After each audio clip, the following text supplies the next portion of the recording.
Coming up on Lindenwood News, a large aerospace manufacturer, Boeing, is starting to lay off 10% of its workforce. More on how this is affecting the St. Louis workforce in the long run. We sit down with political science professor Hasto Marty to discuss how Gen Z impacted the 2024 election. And an outbreak of E. coli has been found in packages of produce. We have what you need to know to protect yourself.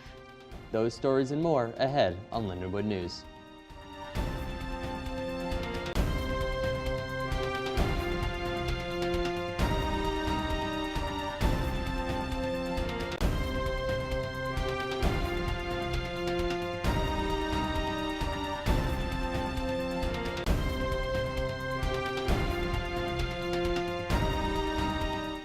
Welcome to this edition of Lindenwood News. I'm Elizabeth Boaz. And I'm David Kruse.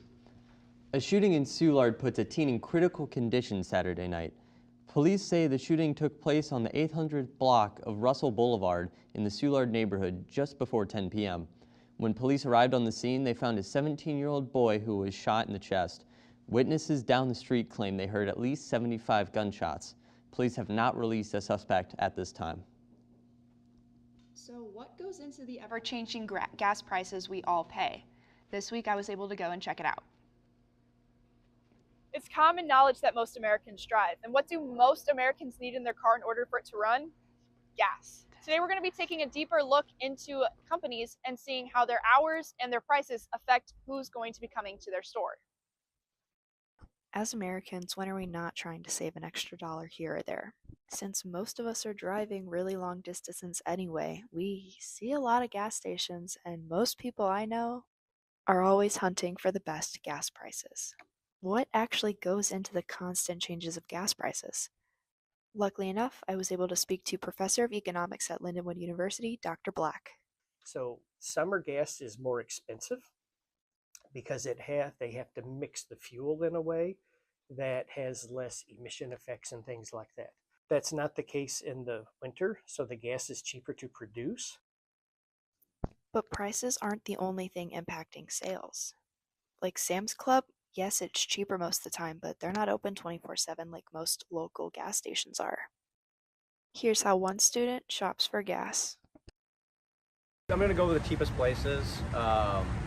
It's just, I'm a college student, don't have a lot of money, so you got to spend it accordingly. And plus the cheapest gas, that's the place for me. How come some gas stations are way cheaper than others, though? The gas itself for those independent stations is a major driver of their profits is the revenues they can make on those gas sales. That's very different from a place like a Costco or Sam's, where they use it more as a marketing strategy to draw customers in. And just like that, it all starts to make sense. That's how some gas stations are cheaper than others. I'm Elizabeth Boaz for LU News. Boeing layoffs are affecting over 200 engineers and over 100 St. Louis-based mechanics. The new CEO, Kelly Ortberg, claims that the cuts are simply part of bringing the aerospace manufacturer back to profitability. St. Louis area workers are being hit hard. Over 100 mechanics at St. Louis Boeing facilities were handed pink slips after coming back from strikes. More cuts are coming in the next few months. It's that time of year where stores for one day drop their prices lower than ever for Black Friday. Lindenwood reporter Emma Hickerson got a closer look at these deals. Get ready, everyone, because Black Friday sales are starting. With it being November, stores are not wasting any time and are getting their deals out for the public. Amazon is extra early this year with having their 2024 best deals out for viewers to see early. Black Friday is a well-known day in America. It's when stores everyone knows and loves have the best deals of the year on only one special day. Retailers are pulling out all the stops this year, with early deals already being available online and in store. From big-name tech brands to your favorite fashion trends, discounts are deep, and some deals have already started rolling out. Electronics are also expected to be a major hit with the big markdowns on TVs, laptops, and even gaming consoles. This Black Friday, I'm going to buy more of technology. I'm looking for the PlayStation 5. So I can play my game. This year, I'm more likely to shop online because of how crowded stores get. Also with the safety regarding shopping. Target this year is starting early with you being able to purchase their deals today. They have 30% off on tons of items, from women's clothing, kids and toddler clothing, men's clothing, to shoes and slippers for all. These deals last until November 9th. My favorite part about Black Friday is seeing the amount of people come out, going into stores, waiting in line, the excitement on deals and stuff like that. Black Friday will start on November 29th and will be one of the busiest days of the year to shop. Make sure to keep an eye out on your favorite brands and local stores, and you don't want to miss it. For Lindenwood News, I'm Emma Hickerson. A man is dead after a car crash on I-44 late Sunday night. Officers say the man was driving an SUV and was speeding past slower traffic. The man sideswiped a pickup truck while trying to merge lanes, causing him to drive back into the back of a semi-truck. The driver was pronounced dead at the scene. No one else was hurt, but the man is yet to be identified. Several school districts are planning to expand the St. Charles County Apprenticeship Program. Fort Zumwalt's apprenticeship program is paid on-the-job training to get experience for their careers. According to the assistant director, it has been gaining popularity rapidly with an influx of enrollment and applications. The Fort Zumwalt's workforce development facilitator says their goal is to have over 300 apprentices in the county to help fill workplace needs. Straight ahead on Lindenwood News, we sit down with political science professor Hasto Marty to discuss how Gen Z impacted the 2024 election.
We now know the president-elect is Donald Trump, and Generation Z headed to the polls to cast their votes in this election.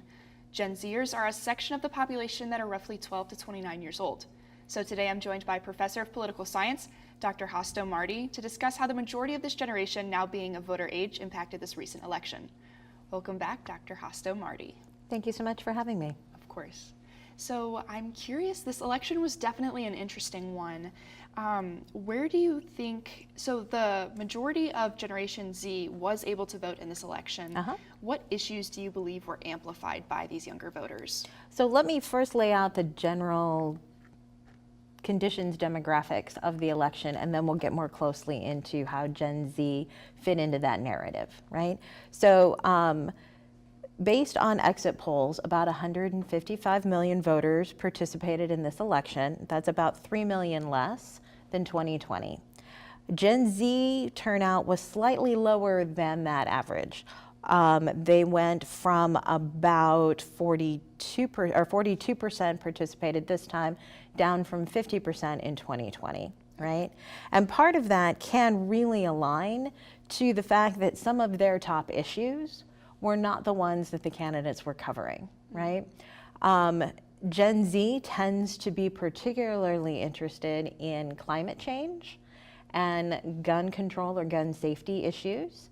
And they're also interested in the economy, and that is what tended to push some of their votes this time, but their other issues weren't really addressed as much. That makes sense. And then how does this mindset of my vote doesn't matter, so I'm not going to vote, impact this election? So this attitude ties very closely with the overall skepticism that most Americans have about faith in governmental institutions as a whole.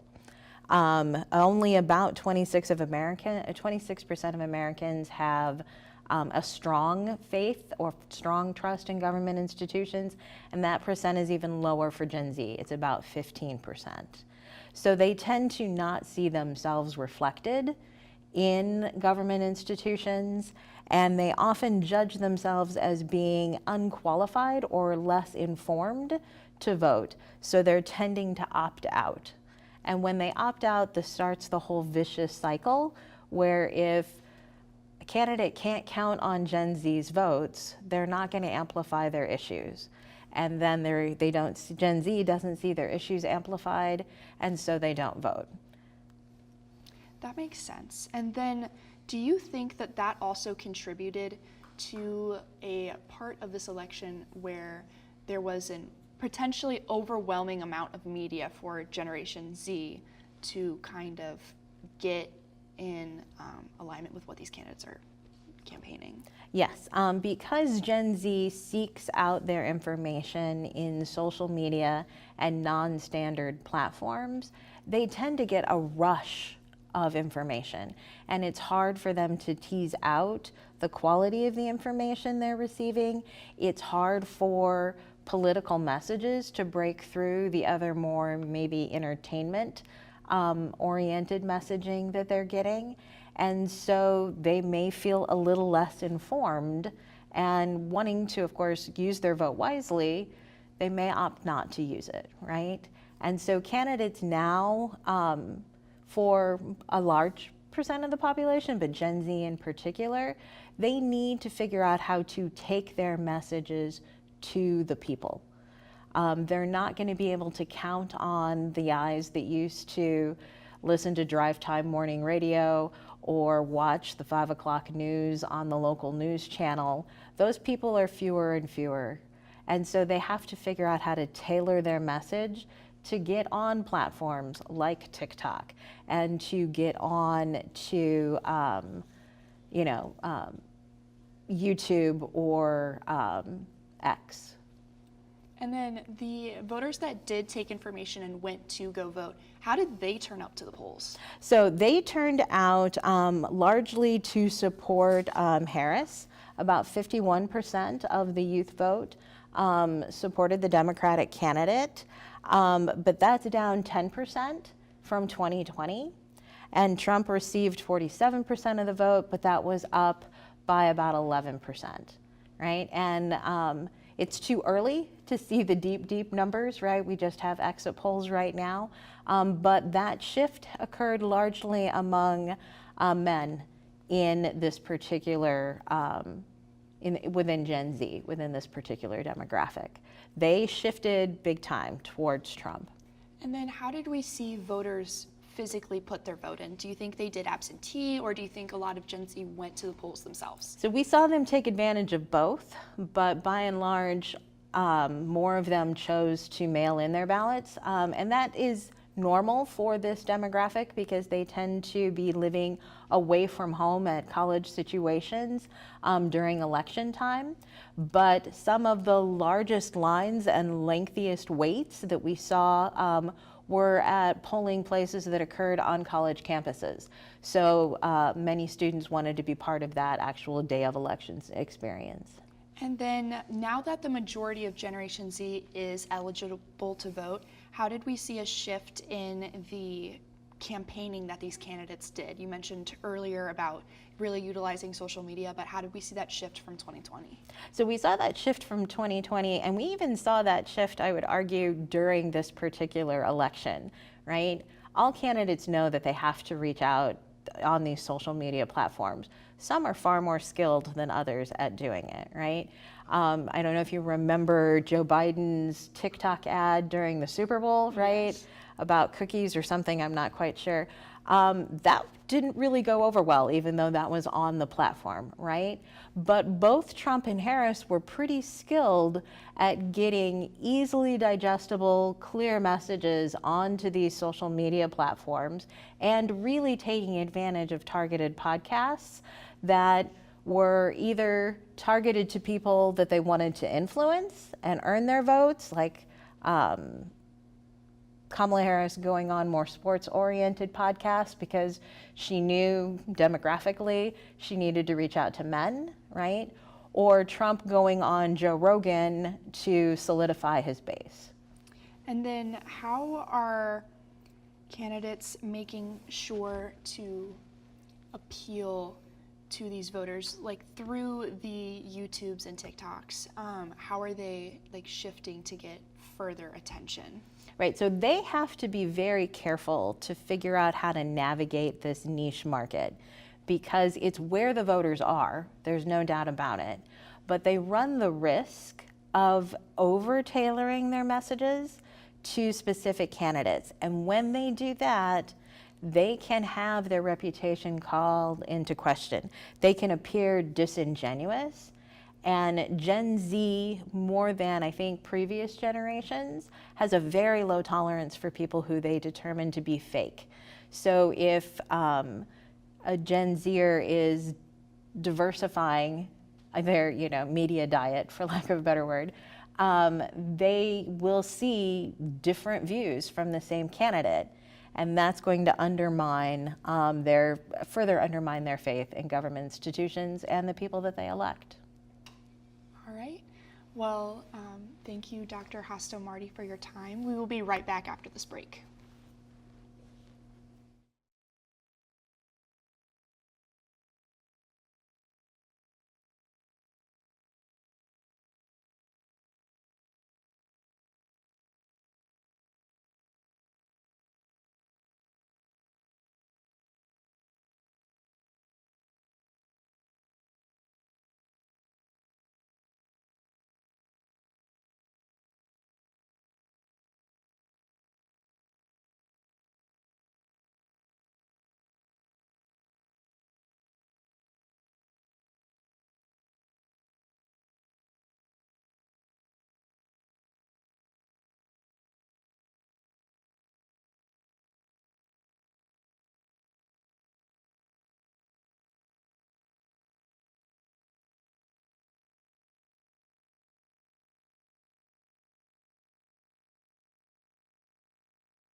Blacksmiths are often thought of as metal workers from the medieval era.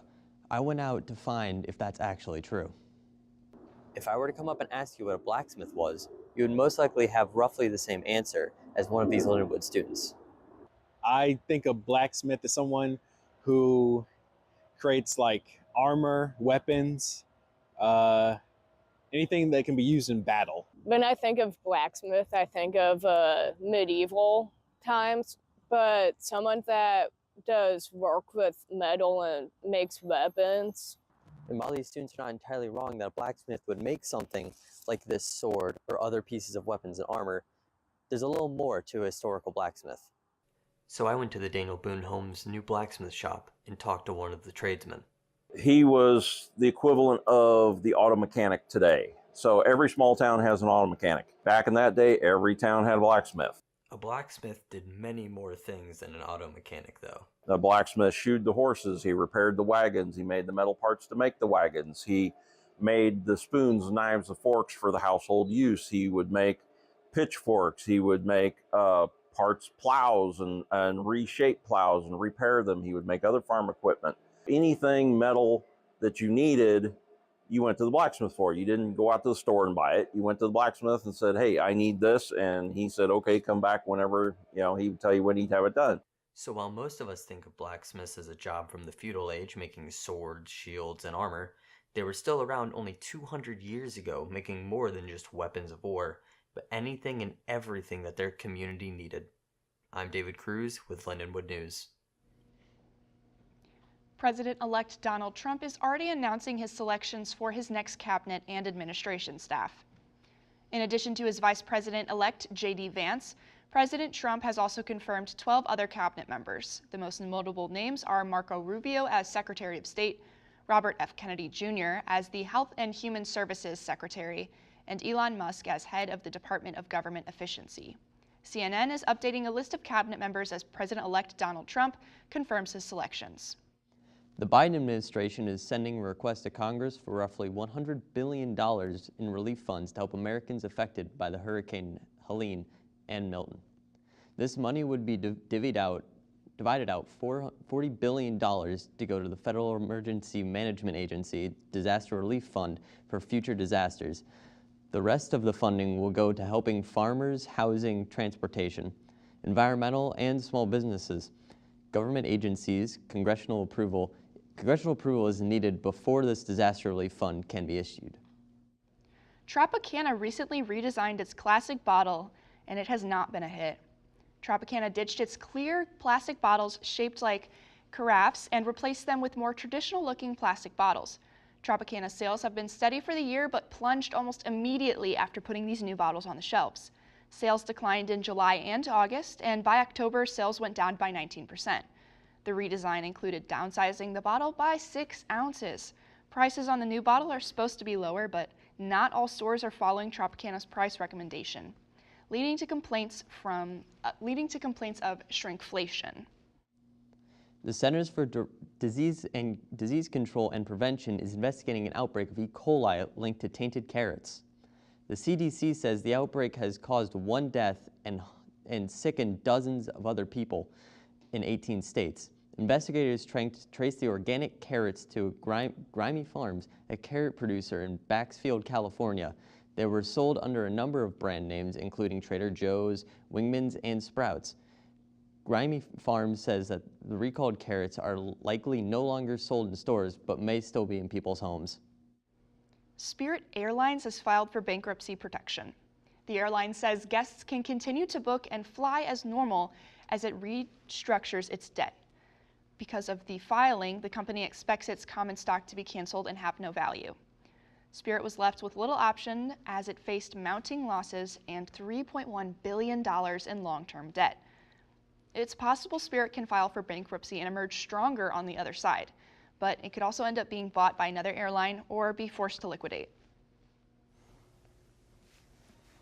Coming up next, it's getting chilly outside as we head into the holiday season. We'll tell you when and where. Stay with us for the full forecast.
Let's start with our national map. There are some cold fronts in the northern states of Minnesota, Wisconsin, and some cold air moving down to the Midwest, replacing the warm air.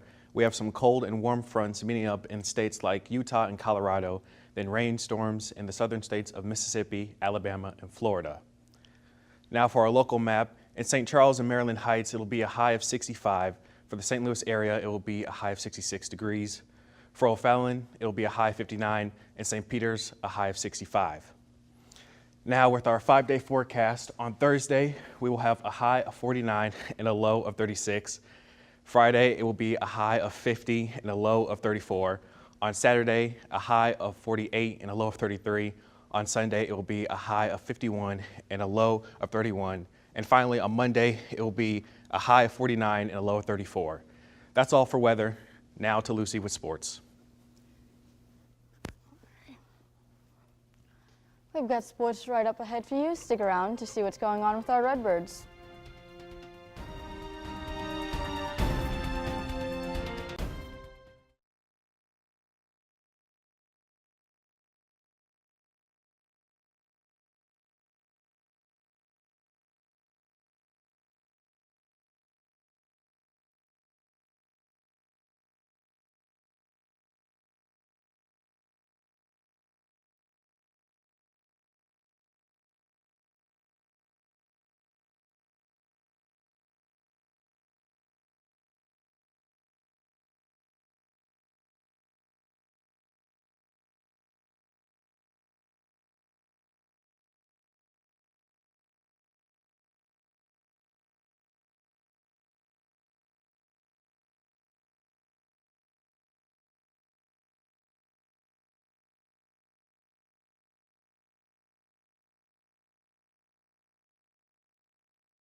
In a highly anticipated fight, Jake Paul beat Mike Tyson in a boxing match with a close score of 79 to 73. Paul landed a total of 78 punches versus Tyson's 18, making fans eager to hear that last bell. The fight had originally been scheduled for July, but had to be postponed due to Tyson having an ulcer. There's no talk of a rematch, but Paul says he's not stopping anytime soon. The New York Yankees are on the lookout for a third baseman, and they have their eye for Nolan Arenado. That's according to an inside source. Arenado is on a year 5 out of his 8-year of $260 million contract. This deal makes him one of the highest paid Cardinals. While this hasn't been set in stone yet, the idea of this trade has Cardinals fans wondering if we will lose another great player. And Missouri voters are closer to knowing when they can start placing their bets now that Amendment 2 has passed. The legislation concerning sports betting was a highly controversial topic for decades. After the recount of votes, the government expects companies to want the bets to begin in fall of 2025. That's your sports for today. Back to you, David. The Lindenwood women's volleyball team scores a huge victory against a conference opponent with a 3-1 win. Tyler Edwards has all the details on the team's victory and what this means for their season. The second-ranked Lindenwood women's volleyball team took on a conference opponent, Western Illinois, this past Tuesday, where Lindenwood was the host playing in Highland Arena. The Lions, who were led by Coach Will Condon, beat the Leathernecks 3-1 in the match. I had a chance to speak with Coach about how he feels the season is going. I thought it was a great win for us. Western Illinois is a quality opponent. They have probably one of the best players in the outside hitters in the conference with Kruse. We were down 2 starters against Moorhead, and then having everyone back against Western, it was fun to see the team all together and play well at a high level.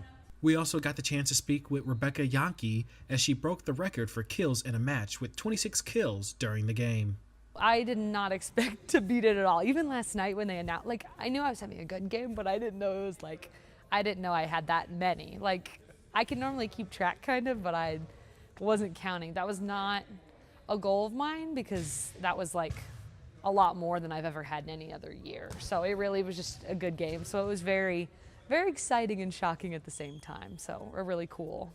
It's clear this team is special as they are ranked second in conference with a record of 11-3.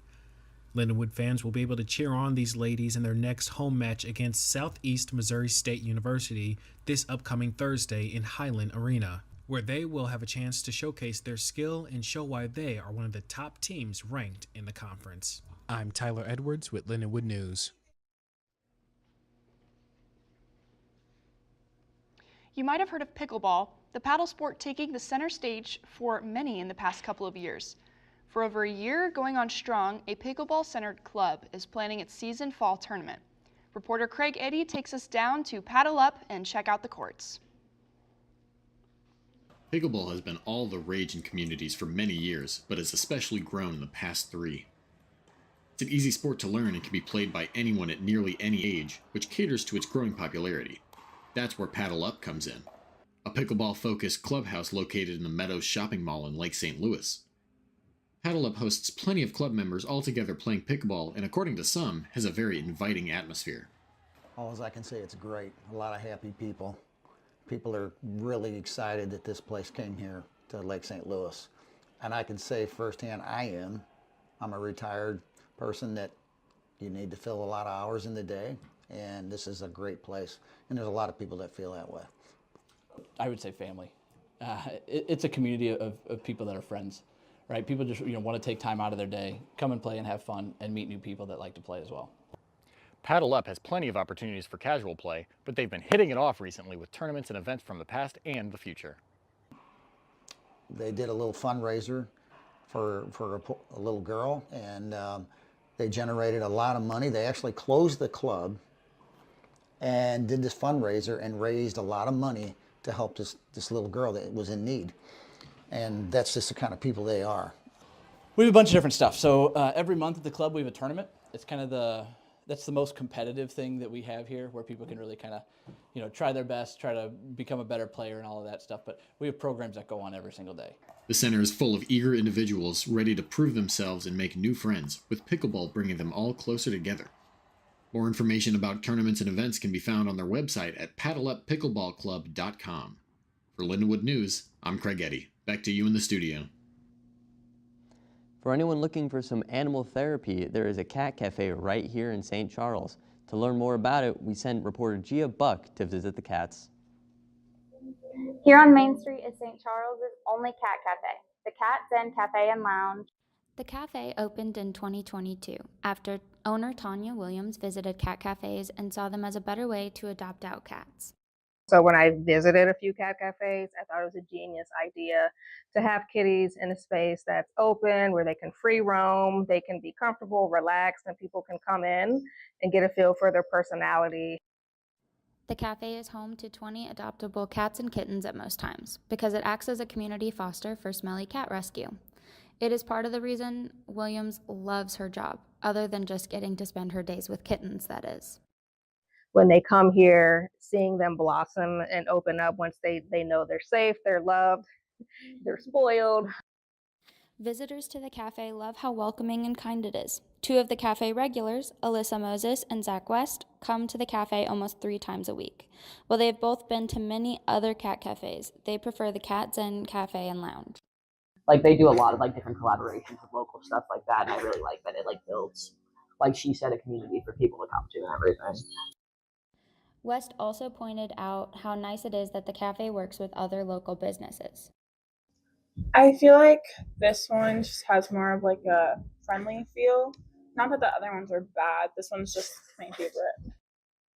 If you find yourself in need of some cat therapy or looking for a new furry family member, make your way to Main Street in St. Charles. For Lindenwood News, this is Gia Buck. Some people come in and think that they have to be interested in adopting a cat to visit the lounge, and that's absolutely not the case. You could come and visit and support the kitties, support the business, just by interacting and hanging out with them. The cafe is open to visitors Tuesday through Sunday. The owner, Tanya Williams, wants to make sure everyone knows they are welcome. What a cat-tastic way to spend your afternoon. That's it for this edition of Lindenwood News. I'm Elizabeth Boaz. And I'm David Kruse. Thank you for joining us.